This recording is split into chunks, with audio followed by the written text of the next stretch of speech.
welcome to the Holdup Startup Group, and we have two guests, Jeff and Visal.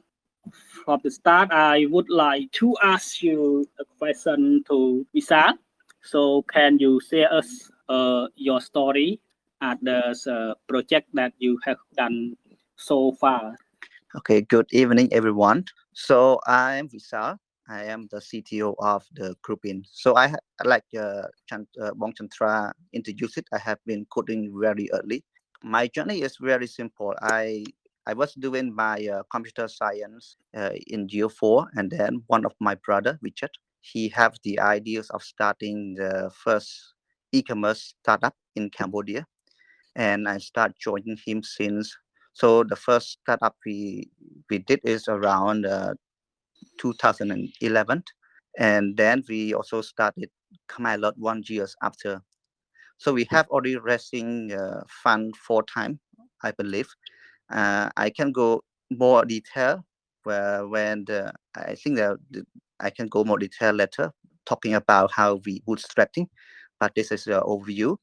I'm responsible for most of the technical stuff in the company, but also most of the decision as well because I'm also one of the co-founder there. Thank you. Okay, thank you, Visal. Jeff, can you briefly introduce yourself? Yes, sure.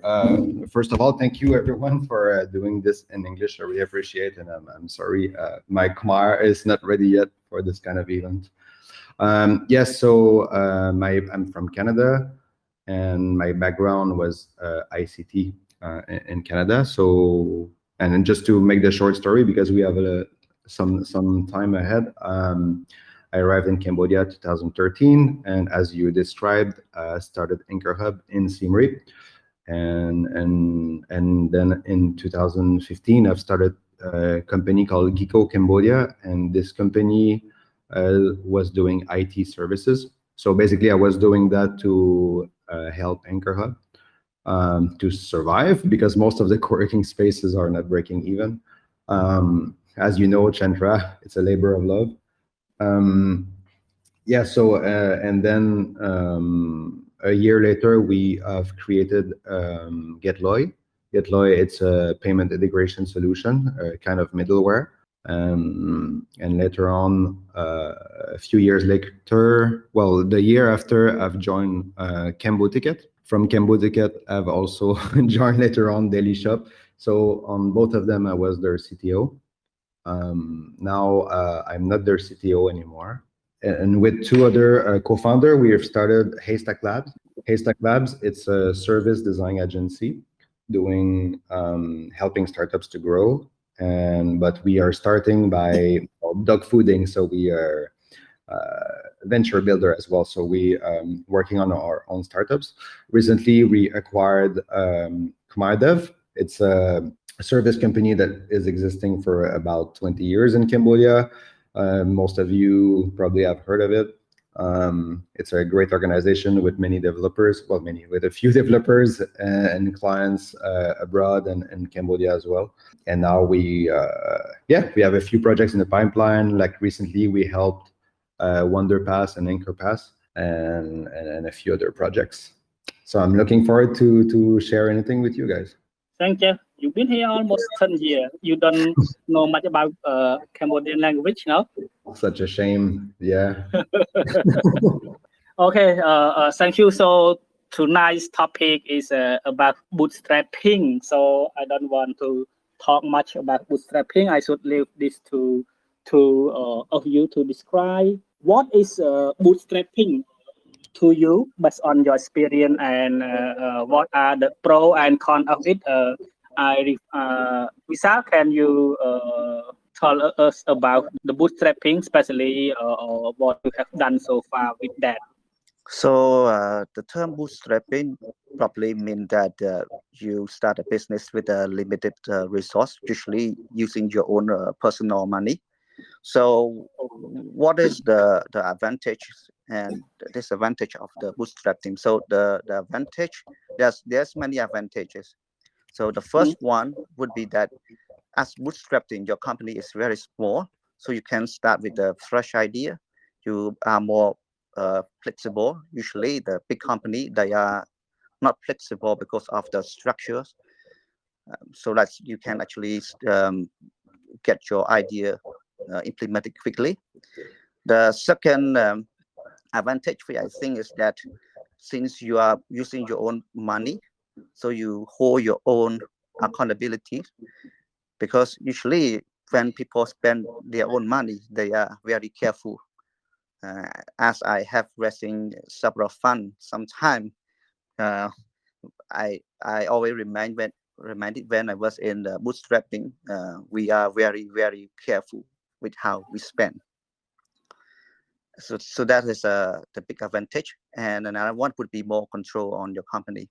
But there also disadvantage because of the limited resource and talent. Because if you are a small company, attracting the talent is very difficult. Usually, you want to give them a lot of incentive for them to come. So this is the biggest disadvantage. Okay. How about you, Jeff? How you describe bootstrapping, and have you done it so far about it too? Your experience Yeah. about? Yeah, a great question. And Visal described it very well. For me, I've mostly done bootstrapping all my life, because as many of you may be probably listening, I was a entrepreneur. So I had my day job and working on side hustles, side projects, on evening and weekend, and not sleeping and arriving late at work. So bootstrapping for me, it means something very powerful because it's most of my life, and most of my successes are with other people. So I've created some startups in Canada, not big exits, not at all, far from it. Many co-founders will understand as well. Like sometimes you exit, it's more like your holidays or a relief. It's not because you're becoming rich. It's because your baby is walking without you, and you're able to go on the next step. And often as an entrepreneur, bootstrapping, what it means is you need to like the process. And what I've learned in the recent years is that often you could bootstrap, but you will not, well, you can, but often you will not reach what you should reach, or what you can reach, if you have the proper partners. So now I love the process of bootstrapping. It's a bit it's not against the topic today, but I just want to say that, if you have the right partners as well, you can create something that it's similar to bootstrapping. And this is what I love about incubation, because you can help a company with some bootstrapping skills that will not need a lot of resources, that otherwise probably will not get funding, but because you require so little resources that some organizations will give it a try with you. But yeah, bootstrapping is really challenging. Like Visal was saying, when you're a small structure, hiring, it's a huge challenge, especially here in Cambodia. Now it's changing, but at the beginning, I remember most people, they just want to join big organizations, or people that they have heard about, structures that they've heard about. Now it's changing. I see more and more people taking a risk and joining startups or creating startups themselves. So that it's changing now. But yeah, if you almost 10 years ago, it was not like that as well. It was very challenging to hire. So there's a lot of challenges in bootstrapping, but also a lot of rewards, right? Not just financially, like personally. It's some people they're saying if you succeed bootstrapping, you succeeded without cheating. but I kind of disagree with that now. Before I agreed with that quote, but not anymore. So we should join bootstrapping, or we should join incubation program? A mix of both. It depends what you're doing, right? Right now, Getloy, for me, it was really bootstrapping, and that's why it didn't take off as I wanted yet. And now I'm waiting for the proper investors. I do have some term sheets and negotiation in progress, but I had other priorities recently in the last year. But for me, that was really challenging because everyone in the group they are aware. But as a fintech startup, if you cannot afford licenses at NBC, you cannot do anything. So if you don't have the proper network in startups, you're screwed. So you can eat your pie alone, but your pie will remain very, very small. So yeah, Yeah. I'm answering and not answering at the same time. Okay, thank you. Okay. Visal, you talk a lot about bootstrapping. That mean we spend our own money. Can you share me how many startup have you failed with the bootstrapping? Let's say what startup did you start in the past from scratch? How many of them has been failed, and then seen you success today, or still not success? Can you share with us? So let's start with the success one, and then we can go to Okay. the fair one. Okay. Okay, so originally we in 2011 we starting the little fashions. So I think the budget would be almost zero budget when we start. Oh, So we start posting our pictures on the social media, Facebook in particular, and then the people will pay the money to buy this product. They make prepayments, and then once we collecting all the orders, we make one big order to China, and then they ship the product to us, and then we starting distributing the product to the customers.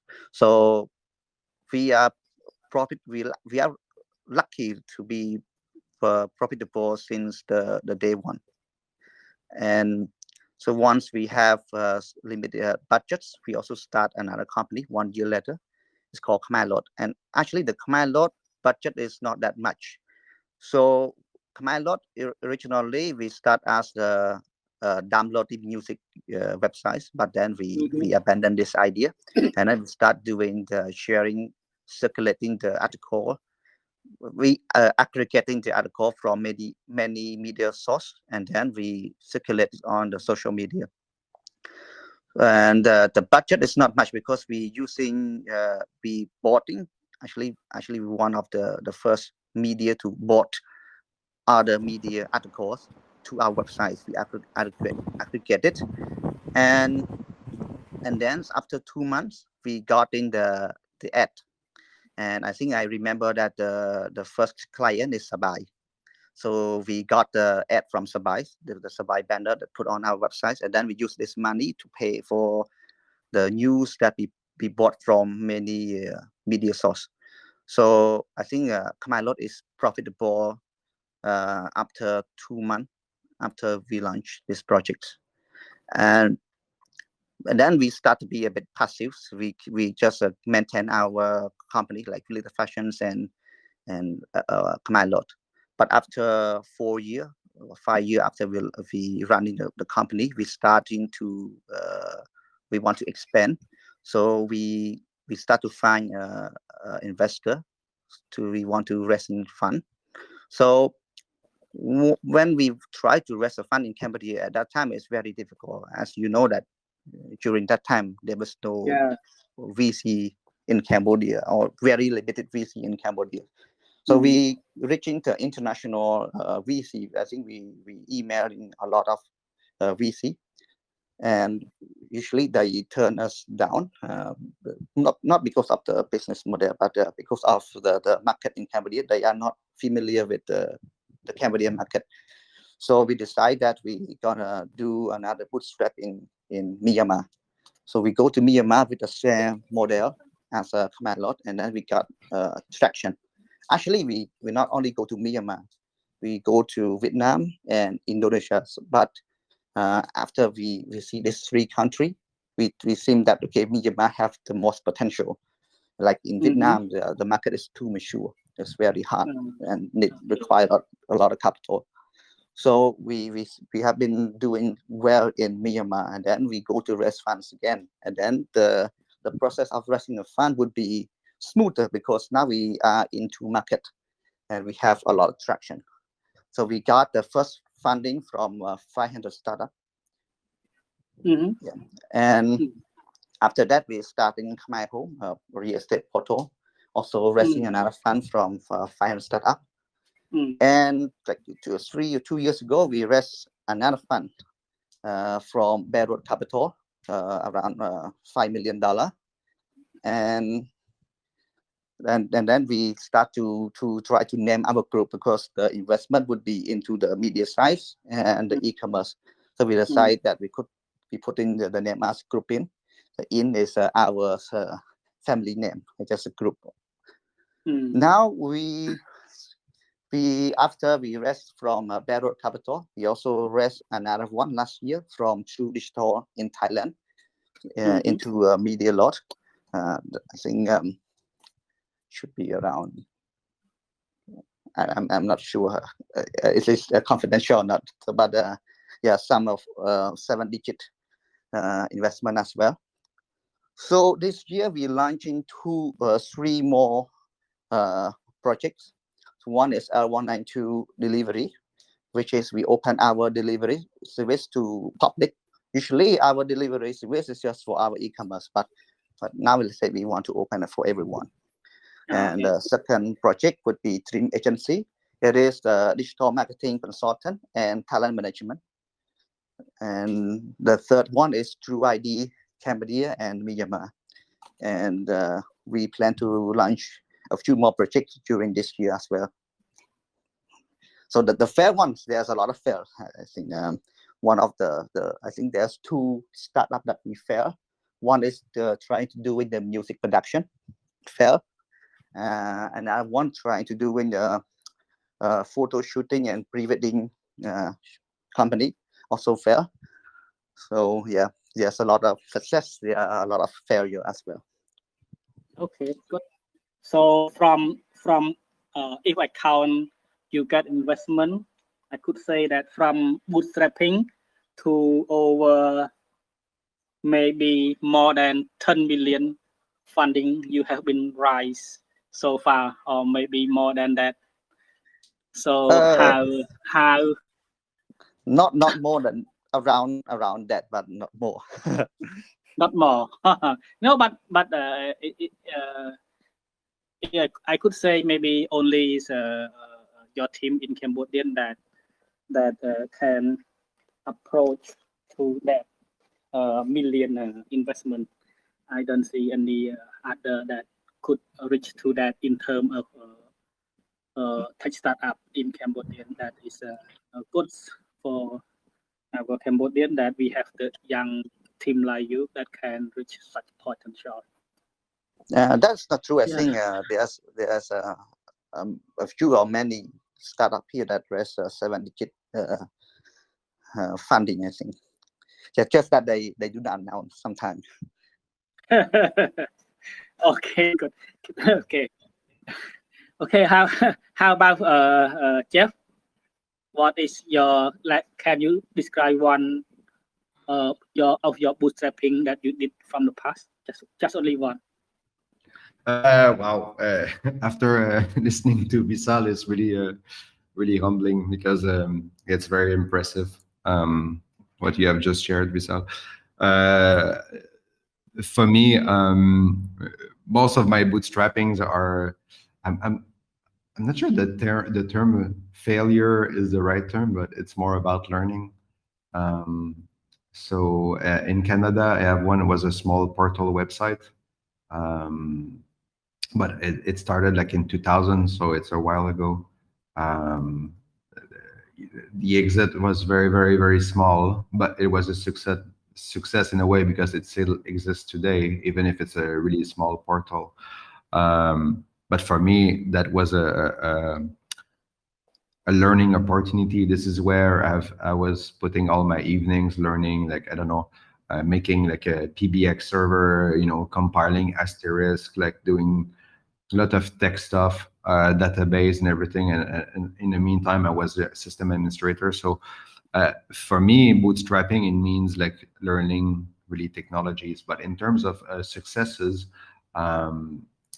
it's still a work in progress, I think, on my side. My success, I joined other entrepreneurs and we made it together. So we did receive some funding at Daily Shop. We did receive some funding at Cambodia. I think it's undisclosed, but and now I've, in a way, not boot. It's a really broad term, bootstrapping. I know in the group a lot of descriptions were posted, but for example, like at Haystack Labs, we worked on a project called Anchor Pass, which became Wonder Pass. And next Thursday, we're signing an MOU with the Ministry of Tourism, and I cannot disclose too much today, but let's say we've started really from scratch with, we had some, we have my business partners investing as well, and we have a team, but we really started from the ground up. For me, I was really hands-on in the project at the beginning, and we were like very few working on it. So in my heart, it's like a bootstrapping. From an external point of view, it is not, but I'm sure this company will be successful, and I really believe in it. So yeah, this is what I can share for now. I cannot disclose any numbers, and so yeah, work in progress. So for you has been decide to discontinue from this startup, right? Or you still with them? Which one? Sorry. The one you start in Canada. This one, yeah, it was a really small thing for me. It was mostly like a training. I've started like a few like that, not just one, but I have nothing really that I can share, like numbers that would be impressive. But for me, I've bootstrapped many things. So and I want to say, no, like there are no like big successes in a way, but in my heart there are successes. So because were like learning phase that enabled me to be in the position that I am today. So yeah, that's what I can say. I know it's very vague, yeah, but there's no like I don't have one like unicorn successful. It's far from it. Like but many experiments that are shaping what is possible today. Okay, most of the startup, it should be form a group of co-founder. So I mean that both of you maybe have all of you have the co-founder. How do you find of your co-founder? Any advice for other startup finding a good co-founder? We speaking in order, or or whoever answer first? You can start first. Yeah, you can come. Okay, in bars. I'm just kidding. I know, like, I think there are no specific places. I know. I remember Riti told he met a lot of people when he was cycling, and I think with common passions and common grounds, it's very useful to meet co-founders. Coincidentally, for me, I met my co-founder Frederick, that we have. He was the chairman of Haystack Labs and a Haystack Fund in Canada. I met him. He was working at Canada Bank. He was vice president marketing and communication, and I just reached out on LinkedIn, right? And it was really cheesy. I mean, like, oh, he's French Canadian, I'm French Canadian, and let's send him a message. So it's like mafia style, like we're in the same community almost. But I think there are no like specific things. I don't like the too formal. For me, I think you can meet your co-founder. It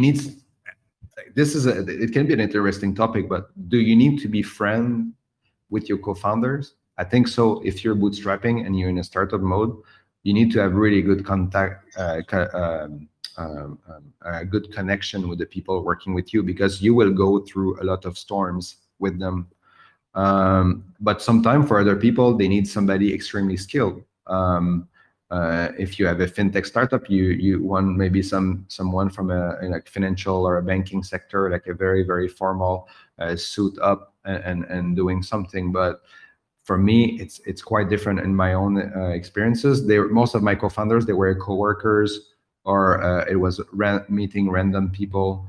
For example, in Cambodia, the way I met my co-founders is I was looking to raise money for Anchor Hub. So my vision was to create, to help like young entrepreneurs and sharing skills. So I was trying to reach out to existing incubators and incubation programs and saying, listen, we can do early stage together. Let me, we can nurture something. It will take some time. They're like, yeah, right. But when you have a successful startup, let me know and I will invest. I'm like, yeah, but so they don't want to invest in your walls and your structure. But I reached out to an investor by a common friend that they met in the UK, right? So one of my good friends that I met through Anchor Hub, who we became friends, he met this guy in a conference, and they say, oh, I'm an investor, whatever, and they put him in. He put me in touch with this guy. I sent him an email, and then we connected, and eventually he helped me a little, but we became friends, and he introduced me to Shivam, who's the CEO of Cambodia.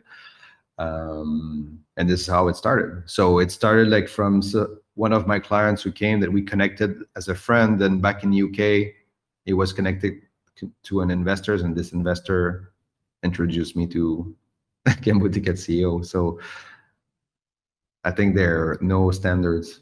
There are no standards. So relating to find a co-founder, I probably have the less experience because my co-founder are all my family. But I believe that Jeff have been cover it very detailed and probably. Yeah. Okay. Visal. Yes. Yeah. Good. I just lost connection a bit. Yeah, okay. Yeah. I know that co-founder about you. Most of your co-founder is all brother.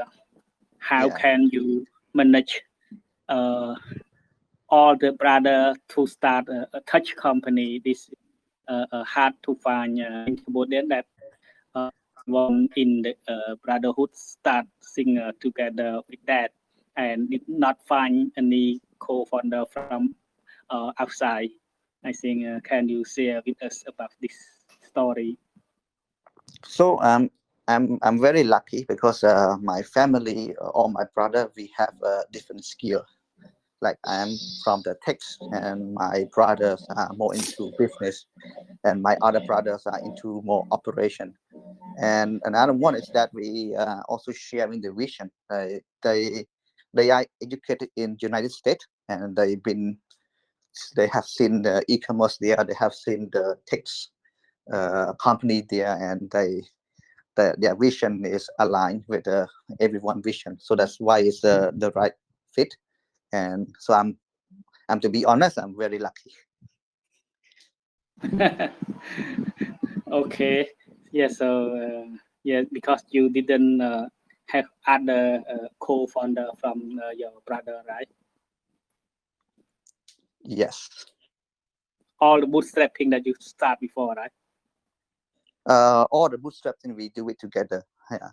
And I see a lot of so we are good communicated. We don't have a conflict, so we only share the vision. And one of the most important things, since we are family, then there's a high level of trust on each other. Yeah, I see. Yeah. Good.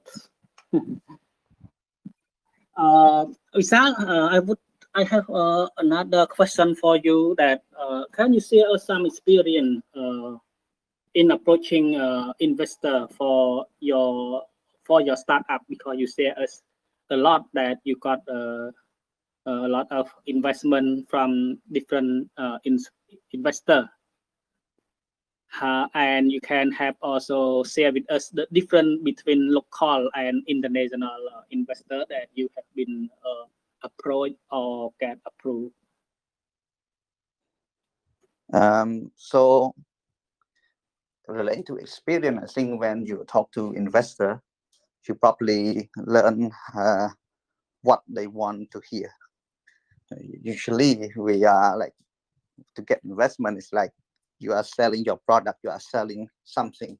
So you have to convince them that we are the right company to be invested. So usually we have to learn what they want to hear usually. So if you have a lot of revenue, then profit, then it could be a good or bad part, because if you have profit, then what is the reason to getting the fund? So you have to have purpose and the plan. And usually if you have big revenue but no profit, then it's still very easy to convince the investor, because as you know that in order to prove that your product is good is for people willing to pay. So if you have a lot of revenue, mean that the people are willing to pay for your service. This means that your service or product is good. So it's very easy to prove to investor that, okay, with certain plan you can scale. But then there's a time when you have little revenue. So what should you talk with the investor, and then to be like okay, you can talk about user, you can benchmark with other company, you sell on the promise and the prospect of your company. So usually it's related to the finding fund is trying to find what the investor want to hear and convince them that you are the right one. And so we don't have much with local VC, but I think we have a few local VCs approaching us, but the difference is that but I'm not sure right now, but before usually the local VC seems to give a very low valuations of the company, and some of them want a big share of the company. But I think right now most of the VC in local VC is more educated, and they start to see they start to follow the professional or the international VC. So that is my experience.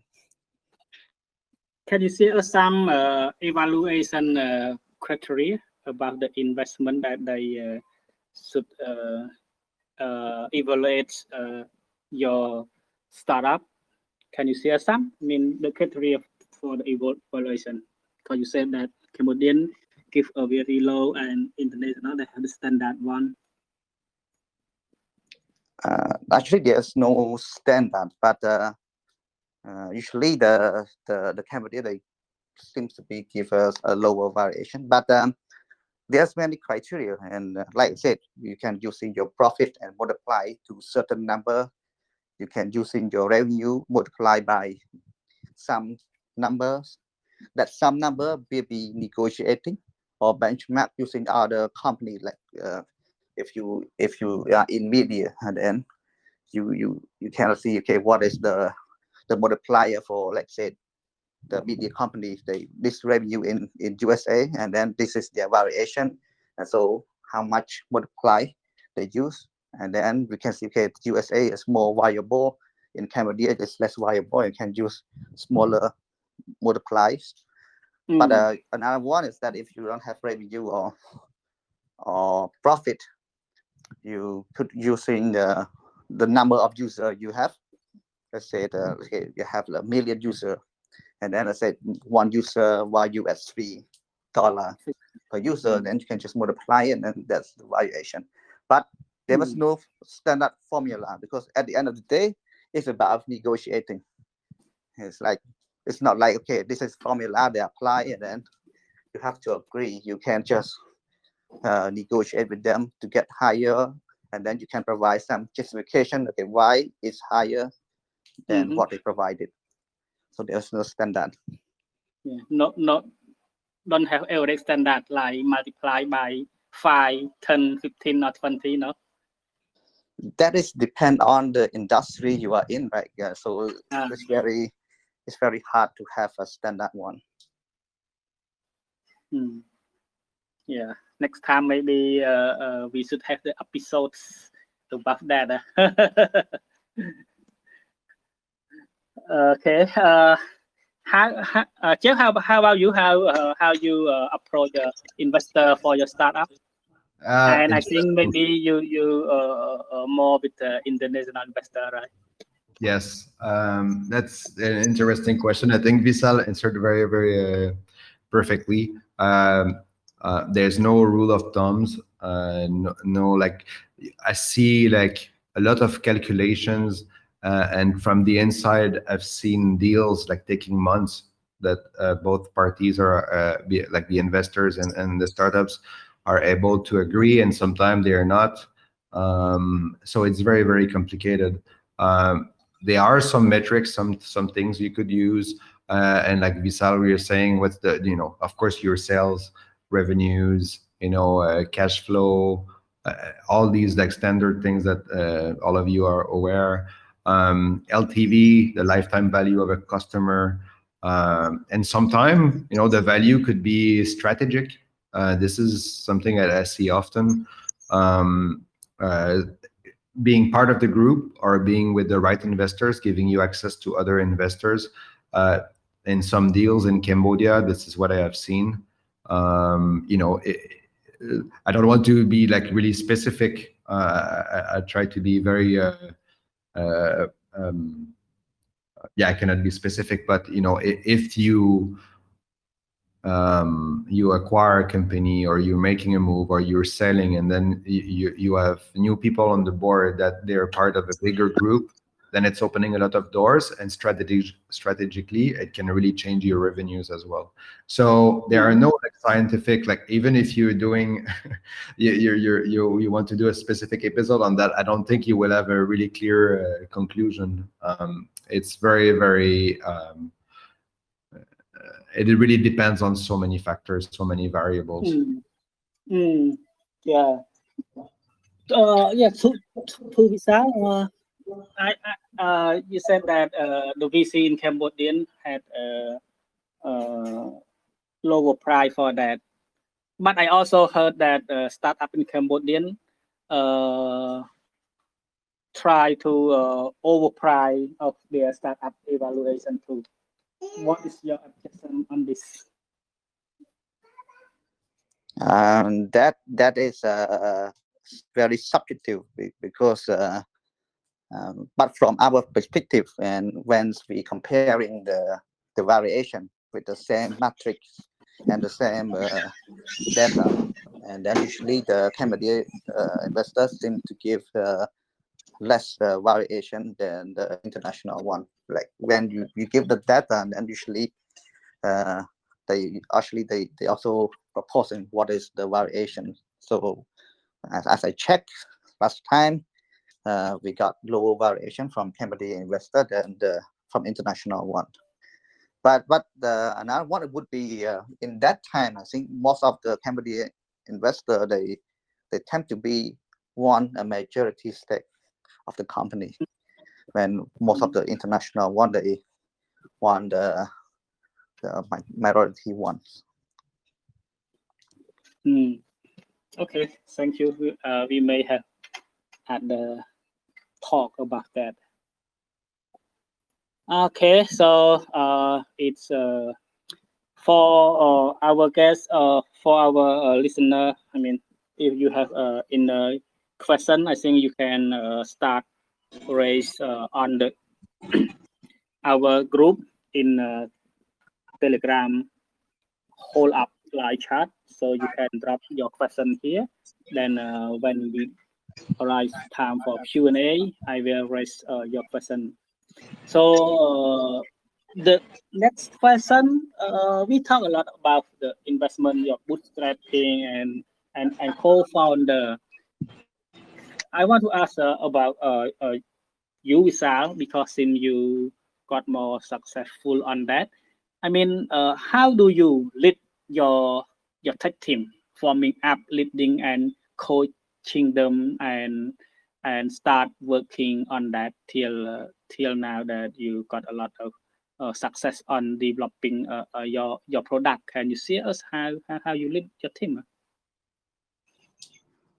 I think there's nothing special about leading the IT team, but one of the most difficult things is to finding the talent and retain them, and that is the most challenging. So what we want to do is that we give an environment such that the work is not too precious on them, and make sure that they love their product, they love the company, because at the end of the day, right, it's about how they feel the company. So that's what we want to do. And relating to the method of leading the tech team is I think it's like other tech company. So what we want to do is how we retain them and how we attract talent to company. So that's why most of the time I'm trying to make them feel at home and try not to pressure them so much.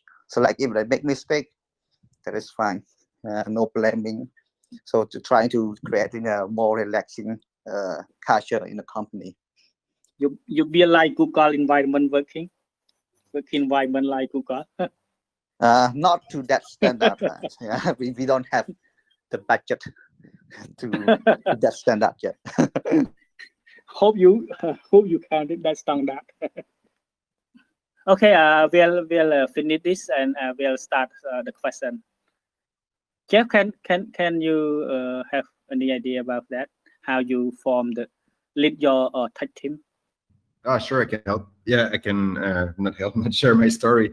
Yeah, so for me, apart from the standards, we work in sprints, agile. Yeah, so I agree with Visal.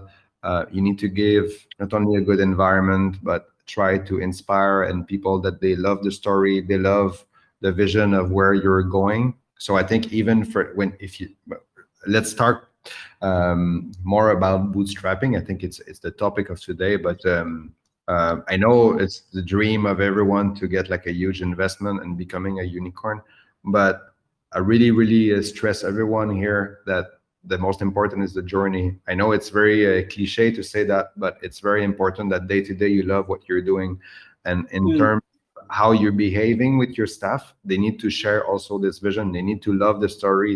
They need to love being there every day and document it, and and share on social media and have a pizza together and have beers together. This is where the magic happen, and you don't need like super magic funding for that. For me, I've experienced both. I'm working now with investors in an incubator, and we have a few investments ongoing, and I've also bootstrapped having nothing to eat, and I've done the full range, especially the nothing to eat part. And really the journey is the most important thing. So for me, I also want to set the tone as much as I can, that in a way that feel free to ask questions, guys, about bootstrapping, about tech challenges or something really specific. I'm happy to share my experiences. Okay, thank you, Jeff. Yeah, there's a success story about the bootstrapping, as I know, or like the book neighbors. They also bootstrap the idea at the worst times till they success, but because of the COVID, they've been changed to other e-commerce startup, but that thing also start from the bootstrapping too. Yeah, I think we almost reached to the time of our today's talk. There are some questions from the group, so they direct to Visal. So like, Wong Tia. He's a big fan of Roy Kaupi. The question is, for Cambodian context, do you think we should go for bootstrap first and find the fund from private investor, or VC later? So what's your advice on this? That would depend on you, because bootstrapping is, let me to be clear, it's hard work. It's not easy. So because you use your money, and then you have to work a lot, work like 24 hours a week. So if you want to start this journey, then you have to prepare, and preparing the hard work and the risk that you are into.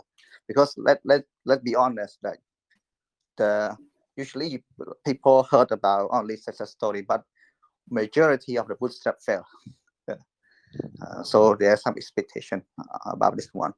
But if you have a saving and you have a strong motivation, you can just bootstrapping, and then you can find VC.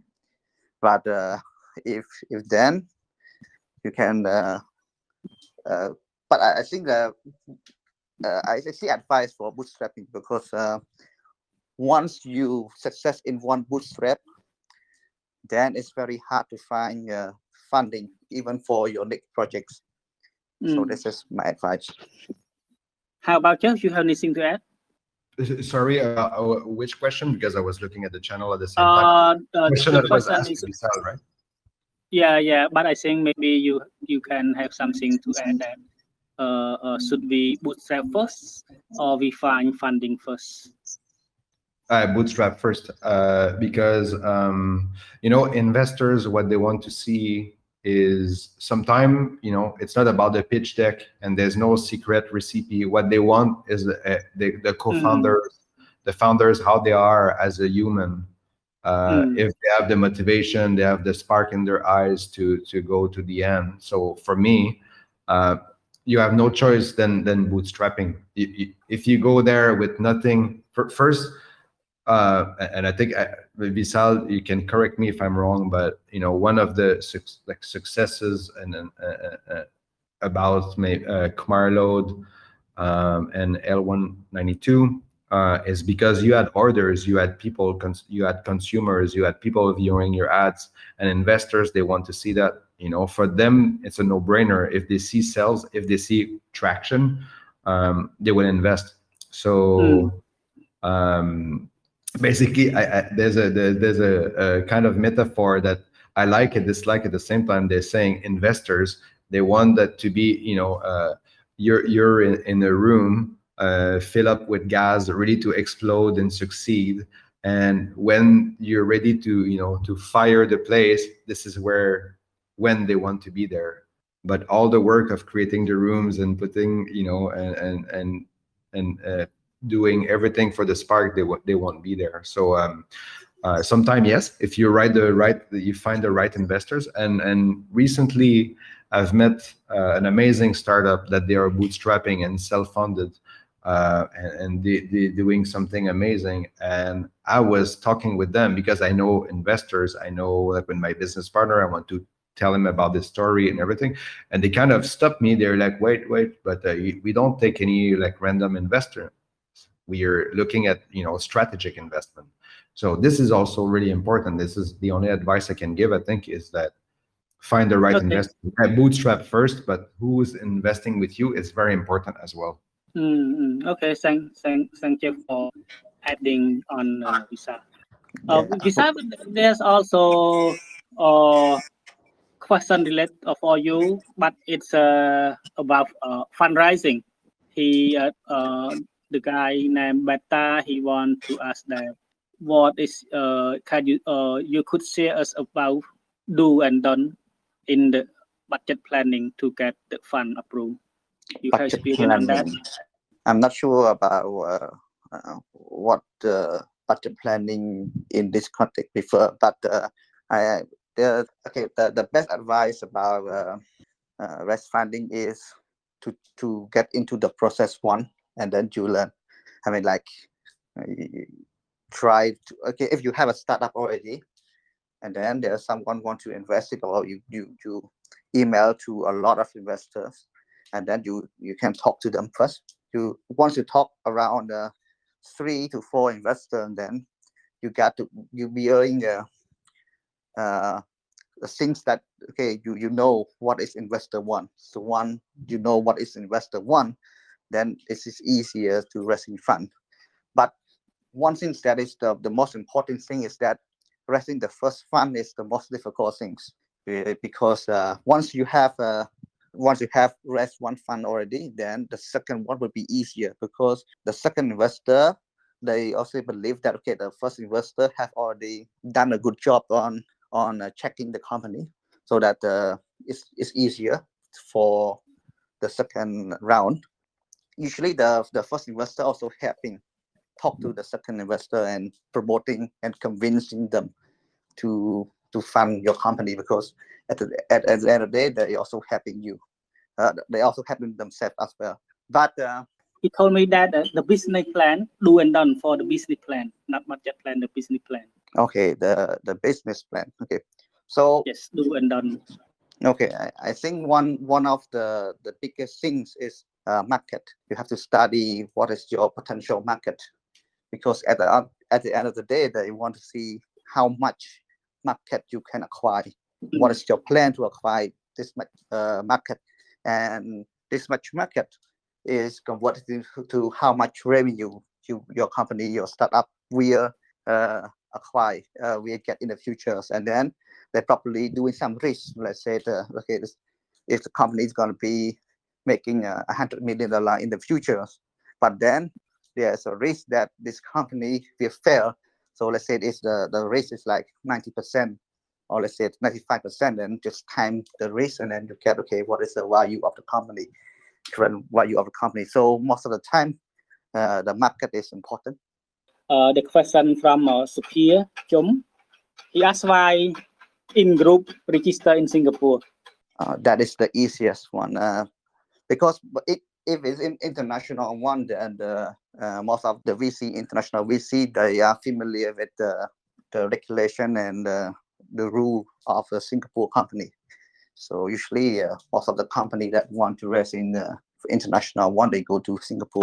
Okay, yeah, because I also knows a lot of our Cambodian startup that they want to get international funding or raise fund. They mostly register in Singapore, so it's not just in group, but also like book members, Banchi or Nyam Phaibun or few other also register in Singapore regarding to get the funding. I mean that they have to register company in Singapore, Hong Kong to get attention from the international investor. Jibu, he has asked about what is success for you? Maybe success about bootstrapping? Being happy every day. Yeah, I think so. I see, like, seriously, guys, I see a lot of questions about investments, funding, not so much about bootstrapping. I'm sorry. Yeah. I see, like, I know it's important to have investment, to have fuel, but it that's not the only thing. And bootstrapping and having the right team, it's really what will. How can I explain? It's like, what if not if you ignore it, but if you do what you need to do for your startup, you will get investment, and it's with your heart, sweat, and tears. And this is like bootstrapping for me. This is what it means. And then the entrepreneurs, the investors, they are able to see that it's really, really the best entrepreneurs. They have a lot of EQ, emotional intelligence. They, of course, you have a really obvious numbers. You have how you invest 100,000 that will enable 1 million sales. Oh yeah, they will do it. But that's not the only thing. And for me, bootstrapping is not that. But he also asked, he from Connect. He also asked maybe regarding to Visal, how you get funding from the Silicon Valley investor. Maybe Visal, you can have a few more words on that. I see a question from Deep. He just raised his hand, and because this is the last two questions, so I would like Hmm. to allow Deep to ask the question. You can unmute yourself now, Deep. Hello, Deep. Yes. Hi, Yes, yes. Hi, everyone. Thank you for letting me in. Actually, please I'm go quite ahead. new to this. Yes, I'm quite new to this Telegram channel. So I just, so my question is quite simple. So we don't see a lot of even Series A or Series B happening in the market. So according to you, Visal and Jeff, what do you think is actually preventing Cambodian startups to go into that level? So the thing is that relating to the fundraising, I think in Cambodia is very new. Back in my time, there was almost zero VC in Cambodia. So now, right now, some company just got Series A. So you have to wait a few more years, and then you will see more Series B, because we are just starting very late. Oh, okay. Thank you, Jeff and Visal, and that as time is almost 9 now. I think, Dari, you have something to add when we may be close sooner for our talk tonight. Just last word from both speakers is fine. Okay, so Visal, also Jeff, you have any the last word for advice or for the new founder for both tech and non-tech, especially on the bootstrapping? Yeah, I have something. First, I think you're right, Chandra. You need to have another session just about investment. I think there's a lot of interest in there. Yeah. For me, I think my advice for bootstrappers, really gut feeling. Follow your gut feeling.